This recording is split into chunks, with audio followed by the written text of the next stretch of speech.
Love is a beautiful feeling about which books, music, and poems are written. However, when it is the twisted love of a sick person, it can be so destructive that it breaks many fates. Amy Carnevale was born on April 13, 1977, in Beverly, Massachusetts, USA. Her father was a science teacher at a local school, and her mother worked as an investment advisor.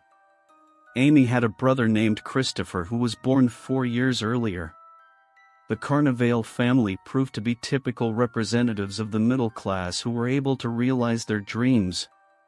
The family was united, all members were close to each other and did not abandon one another in difficult moments. But a few years after the girl's birth, the family began to break apart. Gradually, the mother and father concluded that they needed to get a divorce.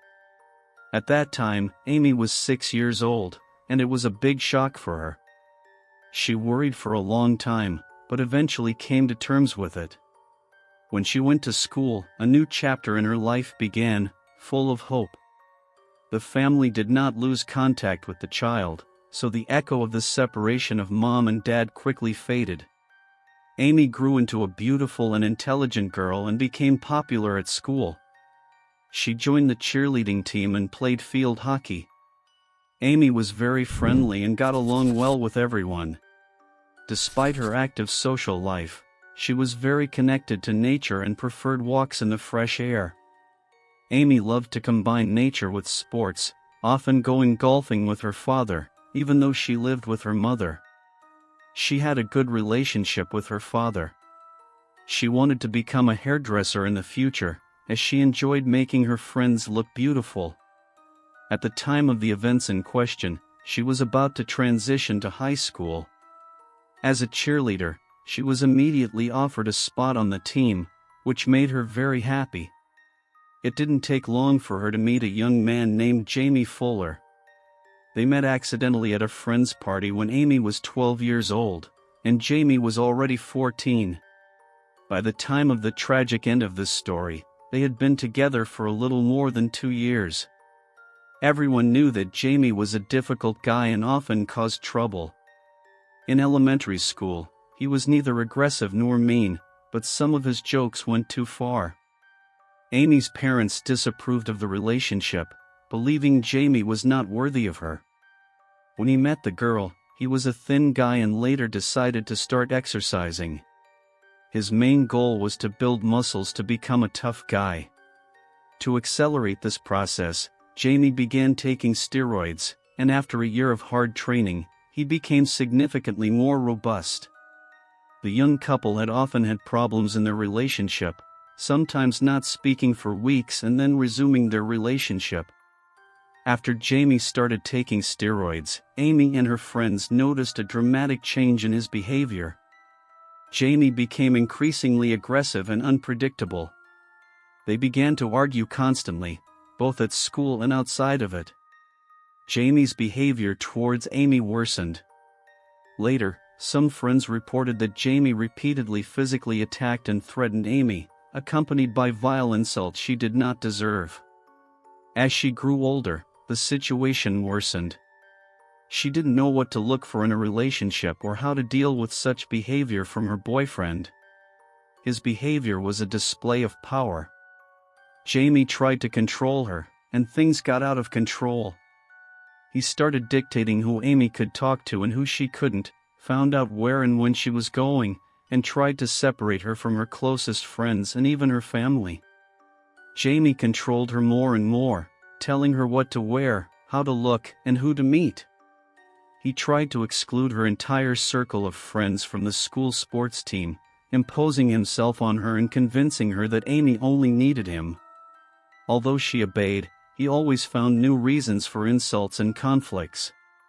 Her friends repeatedly witnessed the humiliation she suffered from Jamie. Since 2020, some states have enacted a law that punishes attempts to manipulate and control a person. It has been proven that the lives of the victims begin to take a dramatic turn before they face real danger, such as physical abuse or even death. Unfortunately, at that time, there was nothing Jamie could be accused of, even though her friends were very worried about what was happening. Jamie's behavior became increasingly unpredictable, leading to legal problems. In the 90s, he was twice arrested for armed assault on a man, but due to his age and lack of a criminal record, Jamie got off scot-free. He persuaded his girlfriend to stay silent about these incidents, and she indeed told very few people about them. During this time, they broke up repeatedly and got back together. The relationship was clearly in a downward spiral. Jamie went out with other girls, Amy declared the breakup, but then they got back together.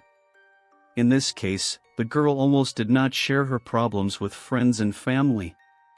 In fact, she was raised by a mother who worked a lot and therefore had no opportunity to delve deeply into her daughter's private life problems. Amy herself remained reserved on this matter. At the same time, they were dealing with real estate issues, having been forced to rent a house for a long time.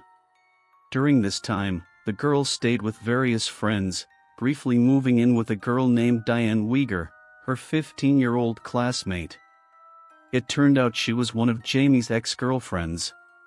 Nevertheless, the students got along well and became close friends. The situation was supposed to stabilize on September 5, 1991, when Amy was to move into her new house with her mother and brother. They had lived in a rented apartment for a long time, which had strained the family budget. The move was a long-awaited event that was to fundamentally change the family's life. On August 23, 1991, Amy was still staying with her friend Diane. Shortly before, she had broken up again with her manipulative boyfriend and did not intend to get back with him. That day, Amy went to another field hockey practice and excitedly told her friends that she had finally decided to end the toxic relationship. However, she also reported that Jamie kept calling her. Amy tried to ignore him, but he was too persistent. After reaching her, Jamie tried to arrange a meeting, but the girl refused. Then he asked her to give him a haircut as a farewell gesture to remember their past love. Finally, the girl agreed. That evening, she went to Jamie's house, intending to return in a few hours. But she did not return to her friend's house at the appointed time. The concern grew. This was a 14-year-old teenager, and the long delay worried the friend she was staying with. The girl called Amy's mother, but she could not find her daughter either. Suspicion grew because Amy had left her handbag and other belongings behind, indicating she would not be gone long. After waiting through the night, it was decided to notify the police the next morning. Fortunately, the police officers did not use the classic excuse that the disappearance had not been long enough to take action. After visiting the police station, the mother of the missing girl decided to visit her ex-boyfriend, where Amy was supposed to go. She told the investigators about the history of this toxic relationship, which immediately raised suspicion. Jamie was initially cooperative, speaking with the woman and the police, answering all questions willingly, and even joining a search party that began combing the area. Although he was the main suspect in the disappearance, no trace of the girl could be found. The young man's house and car were searched but to no avail. On August 28, 1991, the police station received a call from an informant who did not want to reveal his name. He claimed to know where Amy's body was and named the location. The police officers responded to this information with great interest. Naturally, the investigators wanted to know who this confidential informant was and how he had this information. They managed to track him down, finding a 19-year-old named Michael Marlette. The young man turned out to be Jamie's friend. When the police showed up at his door, he immediately decided to cooperate with the investigation. At the police station, he confessed everything he knew about the fateful night of August 23. According to him, Amy had planned to go to the beach with her friends the evening before the tragedy, on August 22. Jamie found out about this plan and was furious when he realized that his ex-girlfriend had actually gone to the beach party, where there were other boys. He became extremely jealous and lost control. Jamie paced the room like a wild animal. He still wanted to keep Amy under his control. Michael met with him that day, and Jamie revealed his plan to kill his ex. It turned out that several people knew about the manipulator's plans from the beginning, but for some reason, they did not go to the police. They did not tell anyone about the threat, not even Amy herself. Even the girl's parents were not informed of the potential danger. On the evening of August 23, Amy arrived at her ex-boyfriend's house, thinking she was going to cut his hair. It turned out that 4 boys were present: Jamie himself, 15-year-old Dominic Scholar, 19-year-old Michael Mallet, and 17-year-old Scott Ward. Just before the girl arrived, Jamie took out a large knife, showed it to his friends, and said he would massacre Amy. He placed it on the cabinet, wrapped it in a towel, and stashed it in his black backpack. When the girl arrived, Jamie suggested that the whole group take a walk in the nearby woods. During the walk, he went far ahead with Amy, and the other 3, according to Michael, lost sight of them. Michael also admitted that he didn't fully believe in his friend's intentions.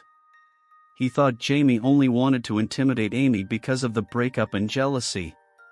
A few minutes later, the friends heard terrifying screams, but none of the boys dared to go and find out what was happening.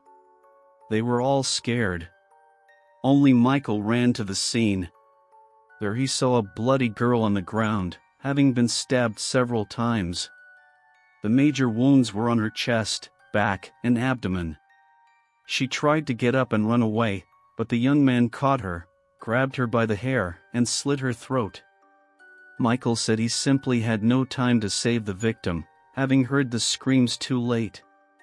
After Amy fell to the ground with her throat cut, she was still fighting for her life. Michael claimed she only managed to say, "Jamie, I love you." However, this made the perpetrator angry, and he began stomping on her head. Covered in blood, Jamie then returned to his friends and started recounting what had happened, brandishing the bloody knife. According to Michael, everyone was scared to interfere, fearing the same fate, and thus supported Jamie. Altogether, they returned home, drank, and talked for several hours in peace.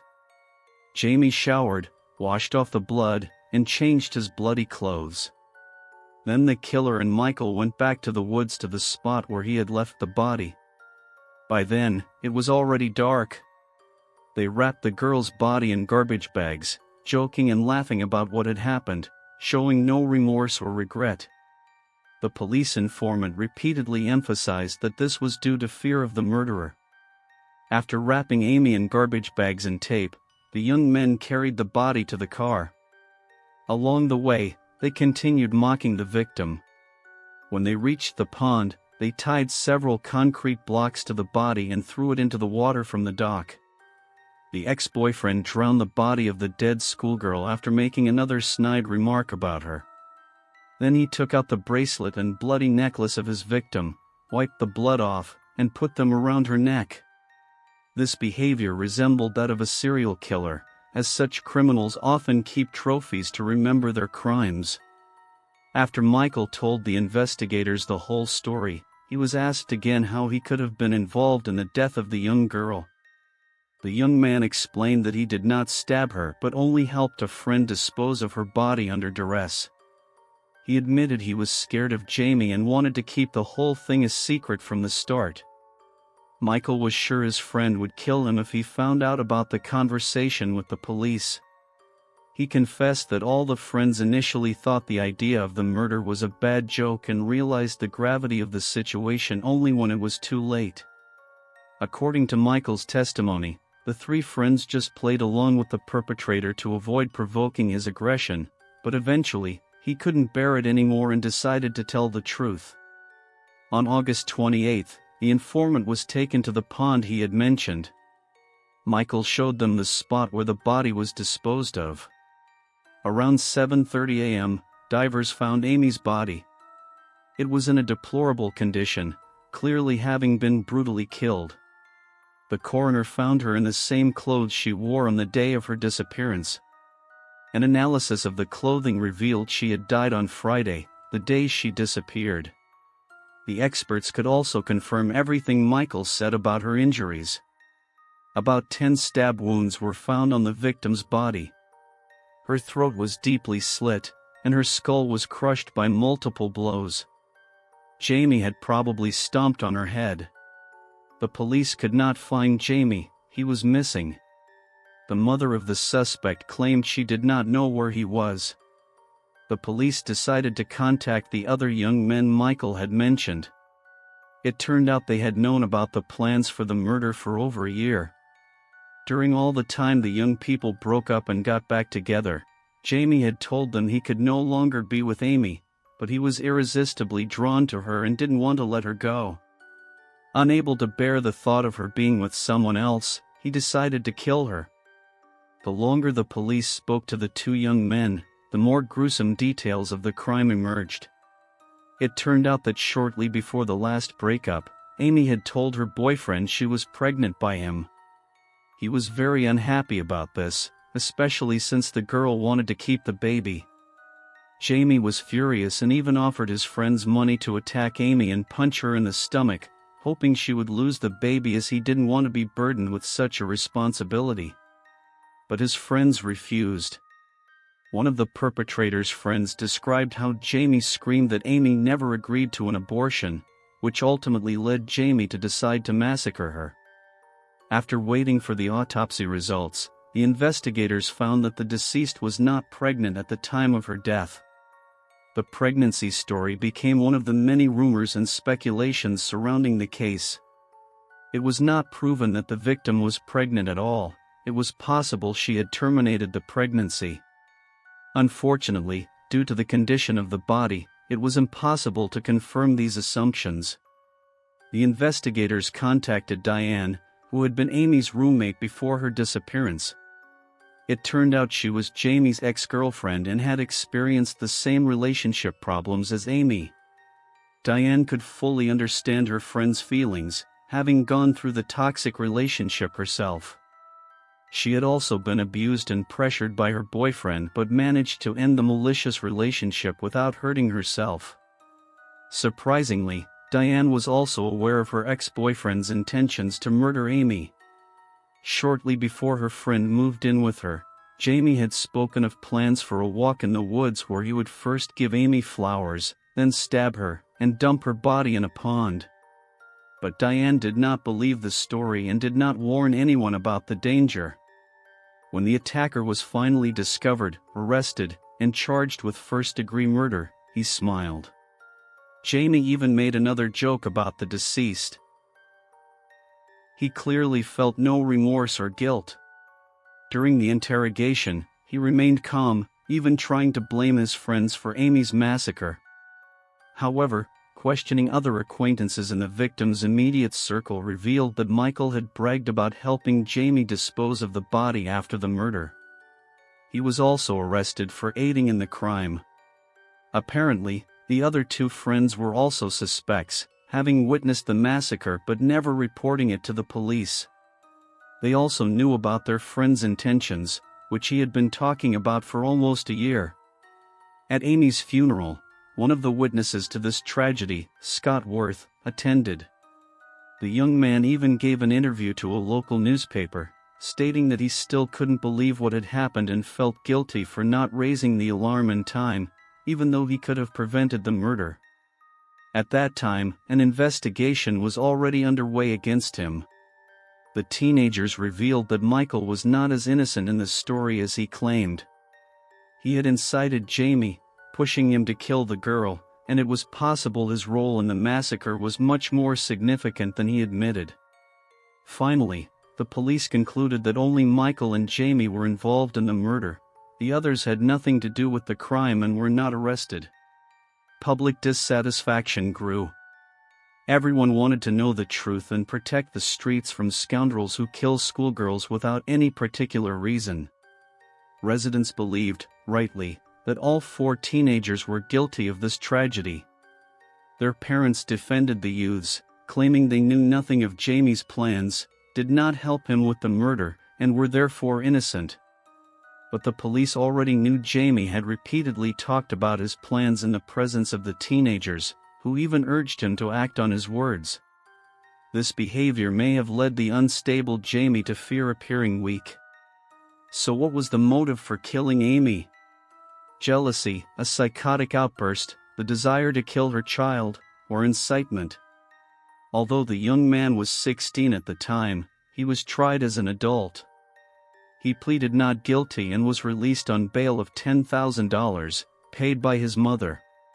The defense argued that the young man had consumed alcohol, which, combined with steroids, could trigger an uncontrollable fit of aggression. Therefore, the defense wanted the case dismissed on grounds of insanity. The lawyers argued that the crime was not premeditated and that excessive use of steroids can cause psychoses and other mental disorders. They requested a psychiatric evaluation for Jamie. Several examinations were conducted, including by independent experts, and all found Jamie to be sane and competent. The prosecution, on the other hand, insisted that the motive for the attack was jealousy and the girl's alleged pregnancy. They pointed to his manipulative behavior, strict control, and constant attacks on the deceased in the last months of their relationship. According to Michael's testimony, Jamie wanted to get back at Amy for going to a beach party with her friends. Another friend in the company insisted that Jamie felt it necessary to end the girl's pregnancy by any means. The prosecution had numerous witnesses. One of Jamie's friends, Ronald, who had attended a carpentry class with him in the spring of 1991, also appeared in court. He testified that Jamie had told him about Amy's pregnancy and added that the only way to get rid of the baby was to kill the girl. Dominic, who was among the boys that evening, said he had seen Jamie and his girlfriend walking into the woods. Then he heard some screams. When Jamie returned to the others, he had a lot of blood on his clothes and hands. Jamie showed the others the bloody knife with which he had committed the massacre. The knife's tip was bent, indicating the extreme brutality of the attack. He had struck the weapon hard against the victim's bones, causing the knife to bend. Dominic confirmed Michael's words. Jamie told them the story of how he committed the massacre. According to the perpetrator, he first covered Amy's mouth and told her he loved her before stabbing her in the stomach. She was still alive when he slit her throat. Then the schoolgirl said she still loved him, which made Jamie so angry that he stomped on her throat and jumped on her head. Contrary to the defense's claim, the young men confirmed that the attack was committed soberly. They consumed alcohol only after the girl was killed. At the same time, the defendant's mother had previously told the police officers that alcohol had always had a harmful effect on him, causing rage and aggression. Once, he practically destroyed his room when he was drunk and arguing with his mother. But in this case, alcohol had nothing to do with it. The coroner, who testified for the prosecution in court, said he had found such deep stab wounds that they practically pierced the girl's body, indicating the immense hatred with which the murder was committed. No traces of sexual violence were found, meaning the attack was out of revenge or jealousy. One of the blows hit the bone, deforming the murder weapon. The girl also had multiple bruises on her face and head injuries. Any of the wounds could have been fatal, making it difficult to determine the exact cause of Amy's death given the condition of her body. Jamie did not testify in court but spoke to the media. He told reporters he couldn't have killed Amy because he still loved her. Of course, this was a lie from the perpetrator, who was apparently obsessed with his victim. This interview was another shock for the deceased girl's mother. She struggled to overcome the bitterness of her loss, taking tranquilizers and seeing a psychologist. Jamie's love declaration for Amy on television seemed to her as disgusting cynicism from the perpetrator. The trial lasted 7 days before the jury retired to deliberate. The prosecution insisted he was an extremely dangerous murderer with the potential to become a serial killer and therefore should spend the rest of his life in prison. The defense, however, insisted that the young man had lost control due to steroid abuse. The jury deliberated for 2 days, taking about 6 hours to reach a verdict. Jamie was found guilty on October 23, 1992, and sentenced to life imprisonment without parole. While Jamie was being sentenced, the authorities still had to deal with his friend Michael, who had clearly helped him dispose of the evidence. After a hearing on his complicity, Michael was sentenced to 2 years in prison. The deceased girl's mother considered this an unjustly light sentence for aiding in Amy's murder. After the trial, Jamie was sent to a medium-security prison, where it was expected he would spend the rest of his days behind bars. But in the summer of 1993, his mother Celeste and her partner Edward devised a plan. The worried mother decided to get her son out of prison. Jamie was to seriously injure himself to be taken to a hospital outside the prison, from where he would be freed. They managed to hire 2 male inmates to attack and injure Jamie.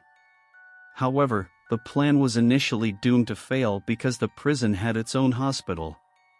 Nevertheless, the attackers did not consider these details and began preparing for the assault.